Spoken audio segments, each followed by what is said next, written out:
القائد لما يحكي عن المرأة يعني يحكي عن روح المرأة، عن فكر المرأة اللي انخارط من آلاف السنين، المرأة شلون تدير بيتها، المرأة شلون تدير مجتمعها، المرأة شلون تدير مجتمع بكامل، يعني بس الدول الرأسمالية ما عطوها الحق للمرأة. إدراك كافة أشكال ومضامين مستمر العبودية التي شربت حياة المرأة بها. القائد عبد الله أوجلان أحسن إلى جميع النساء من وجهة نظري بالمطالبة بالحرية. يعني رأيي أقول المرأة إذا بدها ترد هذا الإحسان ليس فقط في المجال المدني إنما في المجال العسكري. نحن في عندنا ضعف مشاركة النساء بالمجال العسكري. يعني مشان رسائل القائد وحرية القائد احنا لازم مو كاتبين الرسائل بالحبر، احنا كنساء عربيات كنساء شمال شرق سوريا لازم كاتبين الرسائل بالدم، لانه القائد فعلا يستاهل منا اكثر، لانه هو اللي ناظر مشان بسجنه مشان حرية المرأة. نحب نوصل صوتنا كنساء عربيات لجميع المجتمع، احنا نطالب بحرية القائد عبد الله أوجلان وبحرية الشعب مشان يكمل كفاحنا ونضالنا ونوصل هالفكرة.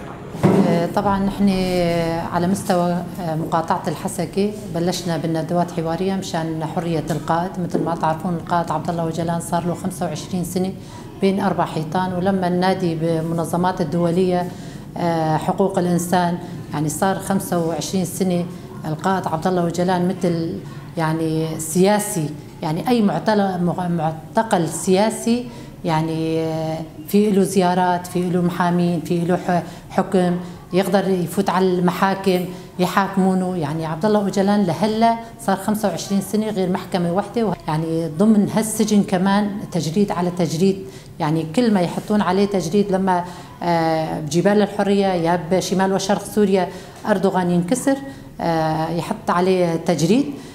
مشان هالشي نحن قمنا بجميع النواحي مقاطعة الحسكة بندوات حوارية.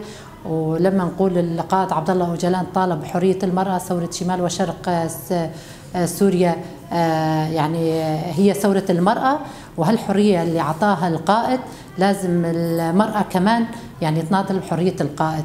اليوم نحن لما نقول بملايين النساء تحررنا لازم نحن كمان نحرر هالقائد. القائد حكى عن حرية المرأة، صار 50 سنة بيحكي عن حرية المرأة. مثل ما تعرفون كثير من النساء مثل هبل ساكنة جانسيس وهبل